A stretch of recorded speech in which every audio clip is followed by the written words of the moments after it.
हमारी संस्कृति, हमारे संस्कार सदा रहे हमारे साथ। भारत के महान ग्रंथों और काव्यों का संपूर्ण संकलन। सब्सक्राइब करें तिलक।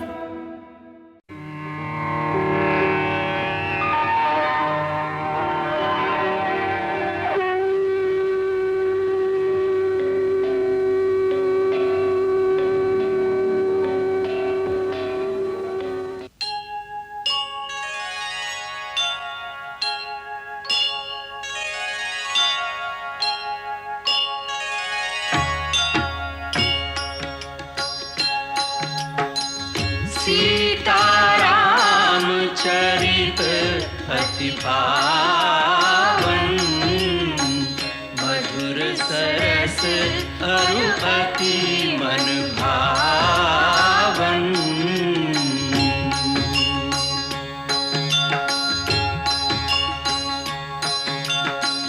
पुनि पुनि कितने हो सुने सुनाए, की प्यास बुझत न बुझाए।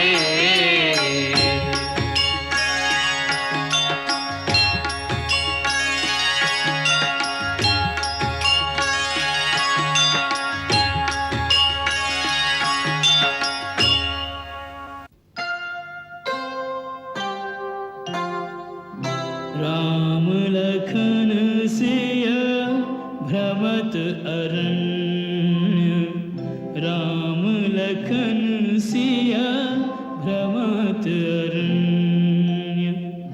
करत फिरत मुनियन को धन्य, करत फिरत मुनियन को धन्य। राम लखन सिया भ्रमत अरण्य, राम लखन सिया भ्रमत अरण्य। देखत बाढ़त भक्ति अनन्य, देखत बाढ़त भक्ति अनन्य।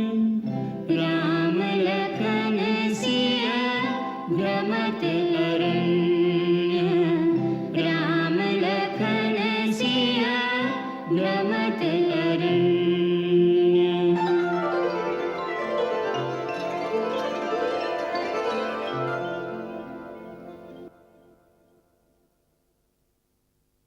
उर्मिला,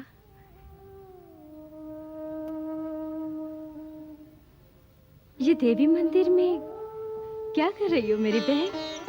कुछ नहीं दीदी, उनकी याद का दीपक जला लिया है। लोग हृदय की अग्नि को आंसू से बुझा लेते हैं, परंतु मेरे लिए आंसू बहाना मना कर गए हैं ना, इसलिए अग्नि से ही अग्नि का उपचार कर रही हूँ। उर्मिला, मेरी बहन,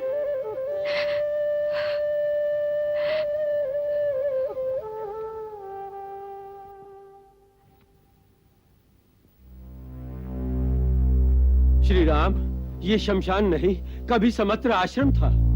ये बिखरी पड़ी मानवस्थियां और ये उजड़े हुए आश्रम जानते हैं किन निरीह निर्बल प्राणियों के हैं?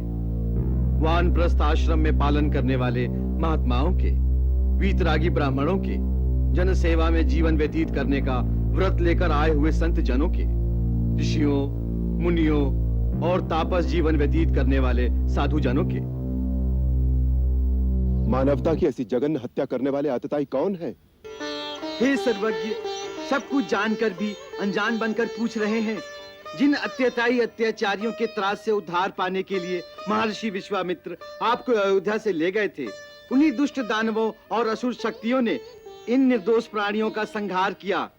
वो नरभक्षी उन्हें खाकर अस्थियां फेंक जाते हैं। हे रघुवर, इन क्रूर दानवों, राक्षसों, असुरों के अत्याचार से पीड़ित धरती की रक्षा करने के लिए ही आपका आगमन हुआ है। इस भूमंडल पर आपसे बढ़कर दूसरा कोई सहारा नहीं है। आप हमारी रक्षा कीजिए प्रभु। हे राम, राजा अपनी प्रजा के लिए पिता के समान होता है। प्रजा की रक्षा करना उसका प्रथम कर्तव्य है। इस दृष्टि से हमारी रक्षा करना ही आपका धर्म है।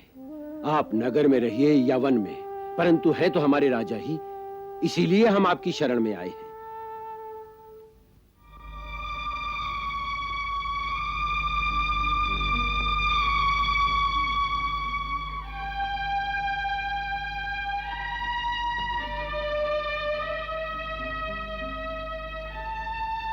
हे मुनिजनों, तपस्वी साधु महात्माओं, मेरा वनागमन आपकी सेवा का साधन बन जाए, ये मेरा परम सौभाग्य है। आज मैं, दशरथ पुत्र राम और मेरा अनुज लक्ष्मण, आप समस्त मुनिजनों तपस्वियों के समक्ष ये वचन देते हैं कि हम इन आतताई और आसुरी शक्तियों का नाश करेंगे और इस दंडकारण्य की धरती को राक्षसों से विहीन कर देंगे। मैं अपने धनुष की शपथ लेकर यह प्रण करता हूं। सब असुरन के नाम के धरी तरकस में तीर, नई दिशा में पग धरो कर्मवीर रघुवीर।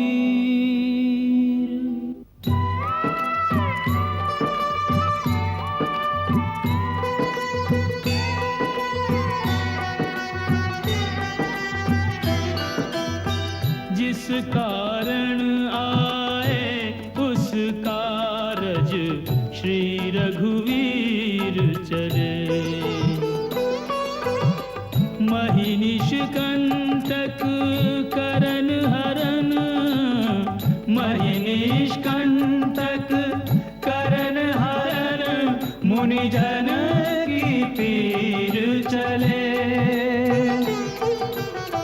जिस कारण आए उस कारज श्री रघुवीर चले।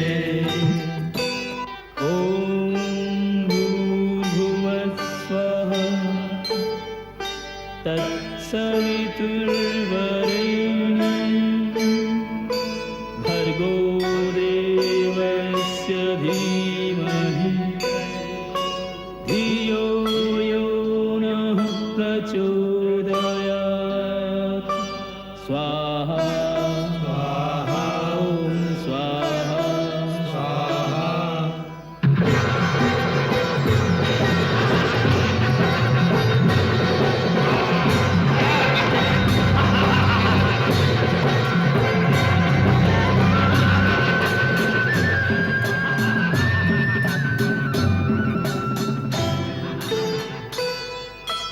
ॐ ऐं ह्रीं क्लीं चामुण्डाय विच्चे नमः।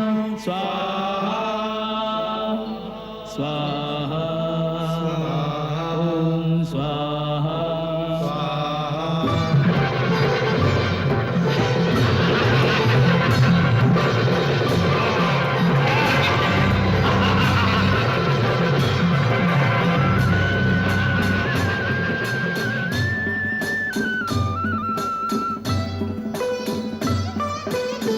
राम बाण असुरन के भूखे, राम बाण का लक्ष्य न चूके।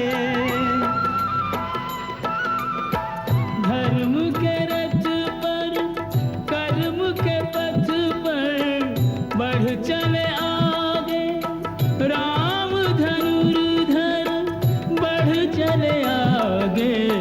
राम धनुर्धर अत्याचारी असुरों पर, अत्याचारी असुरों पर रघुवर के तीर चले। जिस कारण आए उस कारज श्री रघुवीर चले।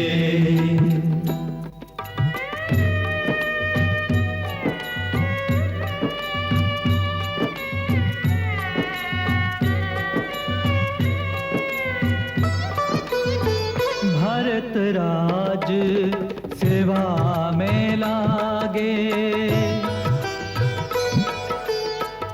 और मिल दीव जला कर जागे। मात कौशल्या खड़ी झरोके, सुत आवन का पथ अवलोके। पल छिन गिन गिन रास्ता देखा, पर नहीं घटी प्रतीक्षा रेखा, पर नहीं घटी प्रतीक्षा रेखा।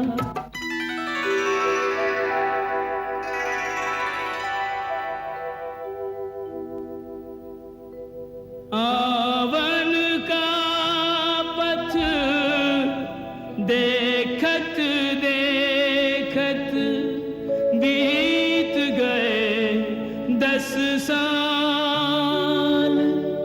अखियां सूनी जीवन सूना, श्वेत भय सब बाल।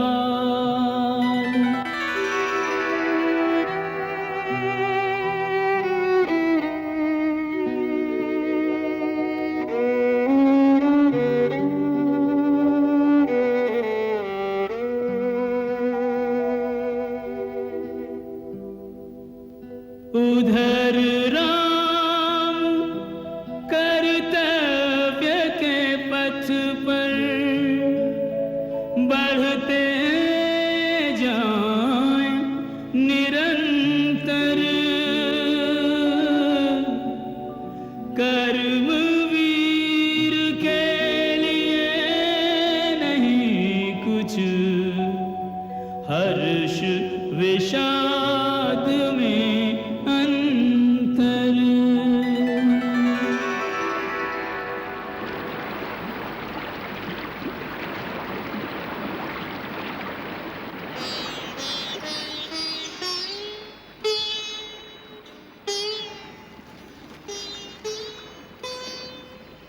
लो सीते,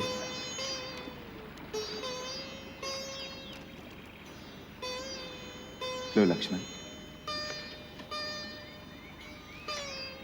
बैठो।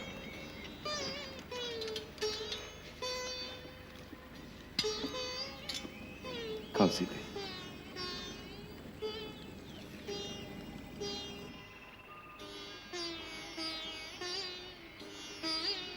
भैया। हाँ लक्ष्मण। वन में हमें घूमते घूमते 10 वर्ष हो गए। इन वर्षों में हम कई संत महात्माओं को मिले। इन सबके तो नाम भी याद नहीं रहेंगे। लक्ष्मण, केवल नामों की सूची याद रखने से क्या लाभ? नाम तो केवल एक बाहरी पहचान के लिए होता है। उनके आंतरिक गुणों को ही याद रखना चाहिए। ये सिद्ध पुरुष जो बाहरी जगत से दूर इन दुर्गम स्थानों पर बैठे साधना कर रहे हैं, ये जो नगरों और बस्तियों में अपनी शक्ति का प्रदर्शन नहीं करते, ये बड़े दुर्लभ लोग हैं। इनके तो दर्शन मात्र से ही लाभ होता है। केवल दर्शनों से क्या लाभ होता है? सीते, जैसे धूप में केवल बैठने मात्र से ही सूर्य की गर्मी हमारे शरीर में प्रवेश करती है, उसी प्रकार उनके निकट बैठने से उनके आत्मज्ञान, उनकी शक्तियों, उनकी भावनाओं का सूक्ष्म प्रकाश हमारे सूक्ष्म शरीर में प्रवेश करता है। वो बिना कुछ कहे ही बहुत कुछ दे देते हैं। तपोवन के जिस भाग में अब हम प्रवेश कर रहे हैं, वहां एक से एक महान ऋषि होंगे। यदि उनके सत्संग का पूर्ण लाभ उठाना हो तो अपने मन और बुद्धि की खिड़कियां और द्वार खोलकर उनके चरणों में बैठ जाना चाहिए। यदि उनके पास जाकर विनम्रता से एक भिक्षुक की भांति मन की झोली फैलाकर चुपचाप बैठ जाओगे तो अपनी साधना के द्वारा प्राप्त किए हुए ज्ञान के अनमोल रत्न वो तुम्हारी झोली में अनायास ही डालते रहेंगे। लक्ष्मण, जीवन में ऐसे अवसर बड़े भाग्य से मिलते हैं। अन्यथा इन महान विभूतियों के दर्शन बड़े दुर्लभ है। सबसे बड़ी शक्ति मन की है, परंतु मन एक चंचल घोड़े की भांति कभी स्थिर नहीं रहता। योग के द्वारा चित्रवृत्तियों का विरोध करके जो मन को काबू कर लेता है, उसका मन सर्वव्यापी आत्मा के अधीन होने से वो संसार की समस्त शक्तियों पर अधिकार पा लेता है। राम, अपने कर्म की अच्छाई और बुराई को हर घड़ी हर क्षण परखते रहना चाहिए। अपने कर्म को परखने के लिए मनुष्य के पास एक ही कसौटी है।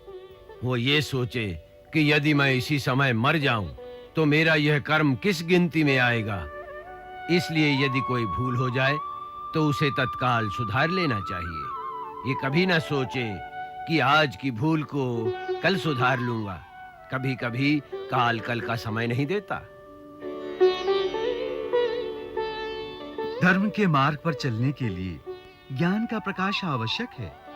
यदि ज्ञान का प्रकाश न हो तो अंधकार पूर्ण मार्ग पर धर्म एक अंधे की भांति भटक सकता है। जहां जीवन है वहीं मृत्यु है, जहां मंगल है वहीं अमंगल भी साथ खड़ा है। केवल सुख पकड़ने जाओगे तो उसी की छाया में दुख को भी खड़ा पाओगे। अतः जो सुख और दुख दोनों से विरक्त होकर आत्मा में लीन होता है, वही शाश्वत आनंद को पाता है। उसी को मुक्ति कहते हैं।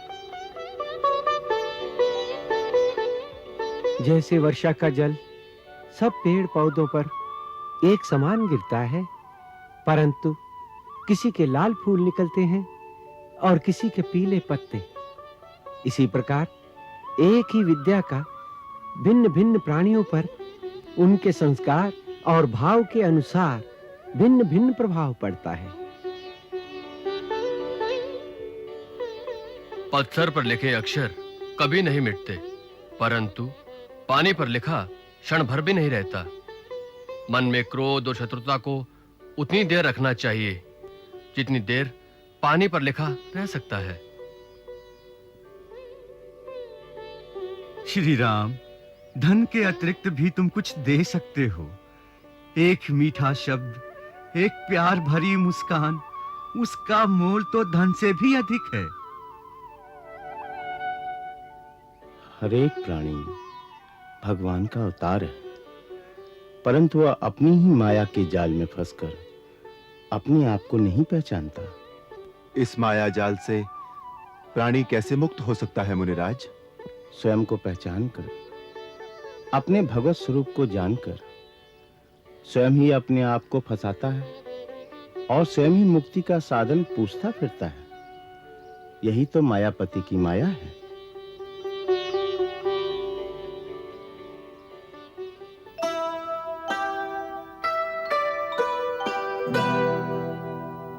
मुनि सुतीक्ष्ण की भक्ति न्यारी, सन्मुख नाथ पलक ना उघारी। मायापति की देख के माया, विकल नैन खोले मुनिराया। अद्भुत यह संजोग स्वयं, प्यासे तक नीर चले। अद्भुत यह संजोग स्वयं, प्यासे तक नीर चले।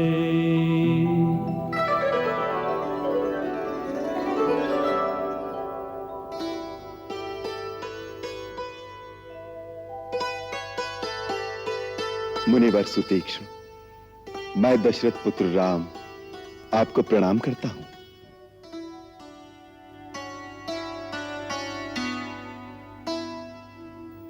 भगवान, आप स्वयं चलकर अपने भक्त के पास आ गए।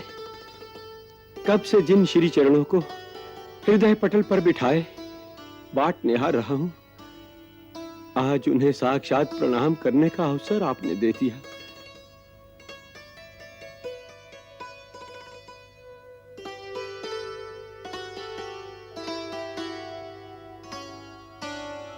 महात्मन, मैं तो मनुष्य मात्र हूं, मेरी भगवान कहकर वंदना न करें। राम, ऋग्वेद कहता है, एकम सत्य विप्रा बहुदम वदंती।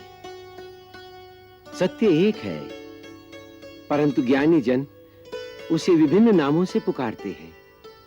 अर्थात ईश्वर ही सत्य है, जो विभिन्न रूपों में प्रदर्शित होता है।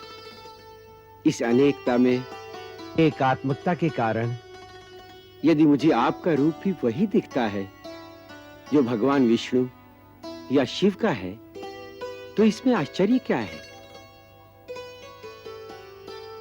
इसीलिए मैं आपकी वंदना करता हूं। आप उस अवस्था में पहुंच चुके हैं जहां आपको प्राणी मात्र में भगवान का ही रूप दिखाई दे रहा है, इसीलिए आप ऐसा कहते हैं।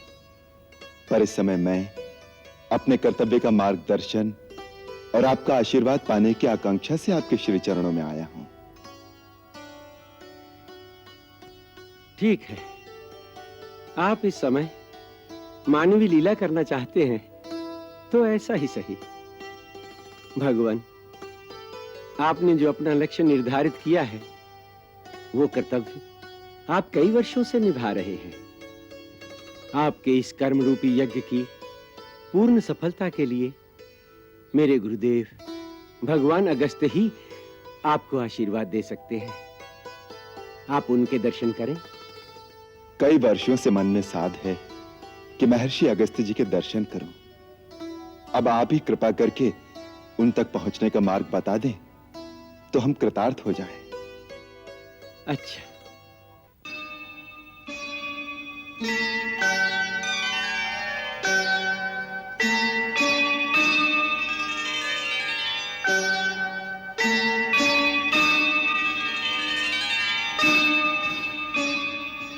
अवश्य। गुरुदेव ने मुझे आपको ले आने की आज्ञा दी है। चलिए, आपकी कृपा से मुझे भी गुरु चरणों के दर्शन फिर से प्राप्त हो जाएंगे। चलें?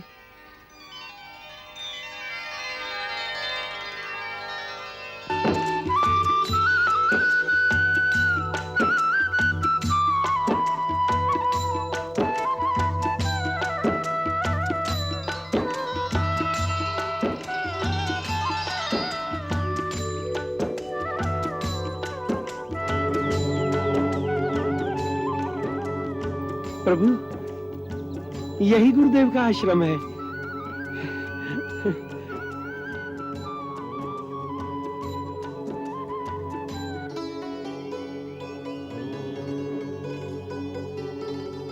भैया, वो देखिए, ये कैसा प्रकाश है?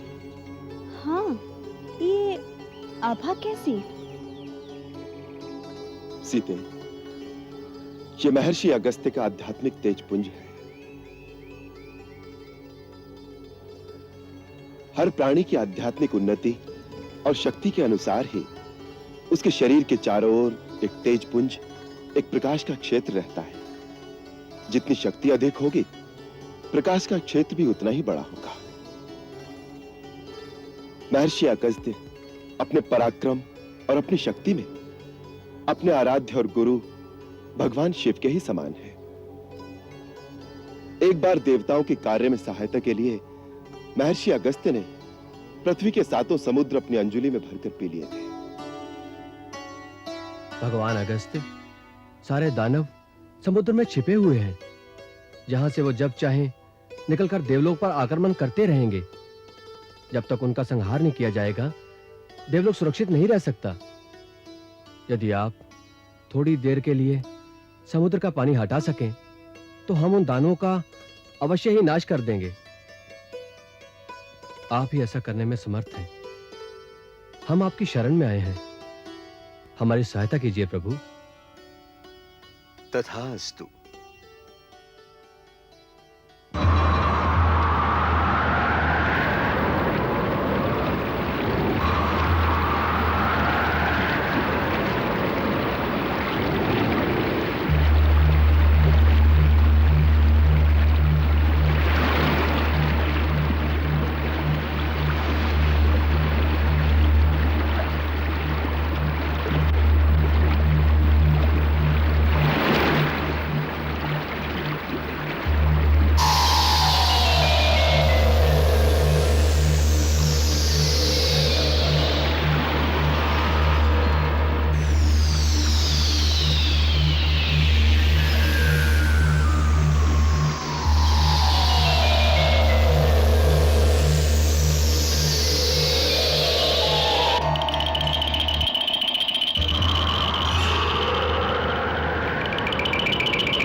एक बार पर्वत श्रेष्ठ विंध्याचल जब अपने अहम में सूर्य का मार्ग रोकने के लिए बढ़ा,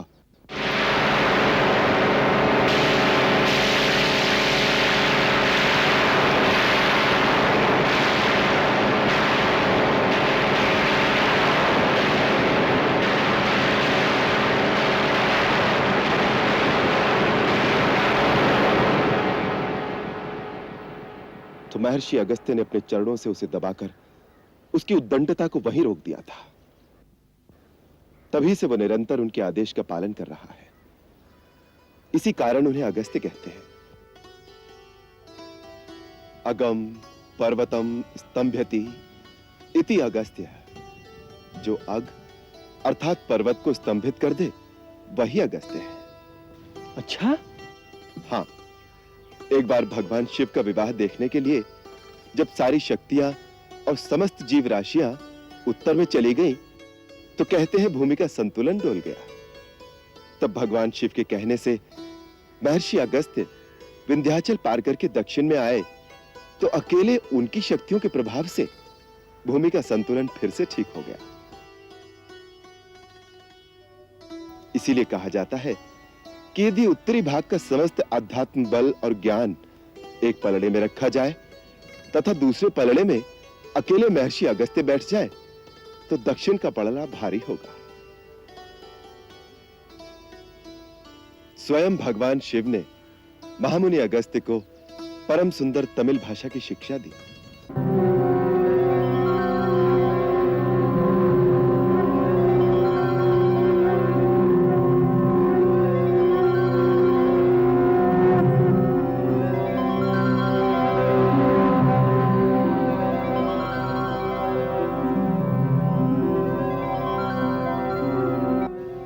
महामुनि अगस्त्य ने अपनी मेधा शक्ति के प्रयोग से तमिल को व्याकरणबद्ध करके संसार की श्रेष्ठ भाषा बना दिया।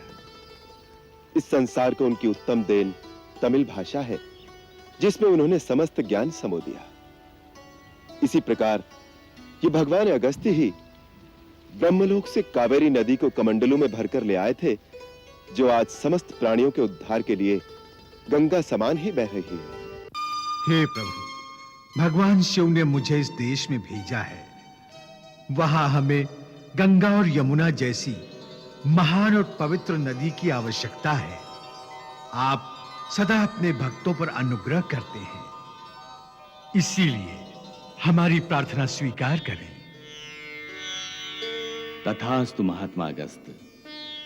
लोक कल्याण के निमित्त तुमने जो प्रार्थना की है उसे हम स्वीकार करते हैं। परम पवित्र और तीनों लोकों का कल्याण करने वाली कावेरी हम तुम्हें प्रदान करते हैं।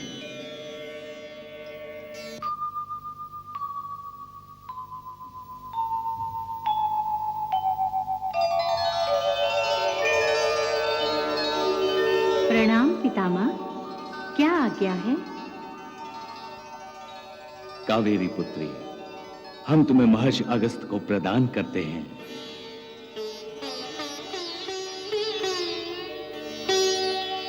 अपने उत्तम जल से दक्षिण को पवित्र और समृद्ध बनाओ। जहां जहां होकर तुम्हारी निर्मल जलधारा बहेगी, वो प्रदेश तीनों काल में सदा हरा भरा और समृद्ध बना रहेगा। यह हमारा आशीर्वाद है। माते, आप मेरे कमंडल में विराजमान हो जाइए, जिससे मैं आपको धरती पे ले जा सकूं।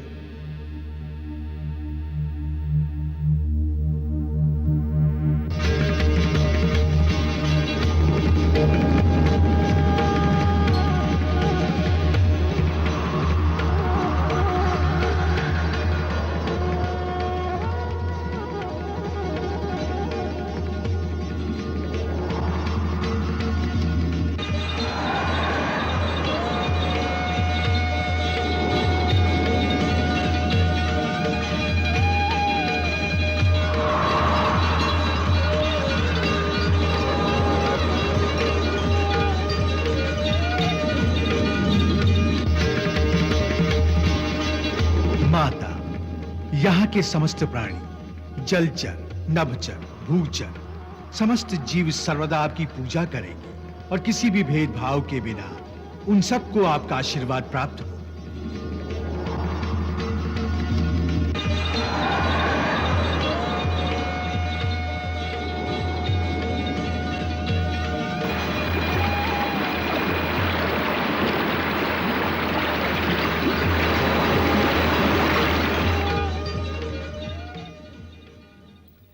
हमारे गुरुदेव के आश्रम में कोई झूठ बोलने वाला, क्रूर, शठ अथवा पापाचारी मनुष्य जीवित ही नहीं रह सकता। उनके पास धर्म की आराधना करने के लिए कई देवता, यक्ष, नाग और पक्षी रहते हैं और महर्षि से आध्यात्मिक मार्गदर्शन पाते हैं। भैया, ऐसी महान आत्मा के दर्शन तो कई जन्मों के पुण्य से ही मिलते होंगे। अवश्य, तुमने सत्य कहा लक्ष्मण। सुतीक्ष्ण जी, गुरुवर के श्री चरणों में निवेदन करने की कृपा करें कि हम तीनों उनके दर्शनों की आज्ञा चाहते हैं। अवश्य।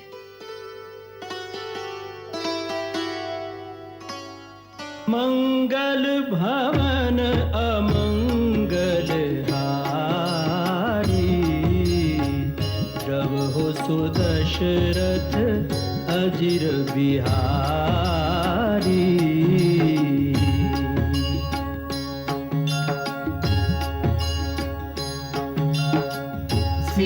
सीताराम चरित अति पावन, मधुर सरस अरु अति मन भावन।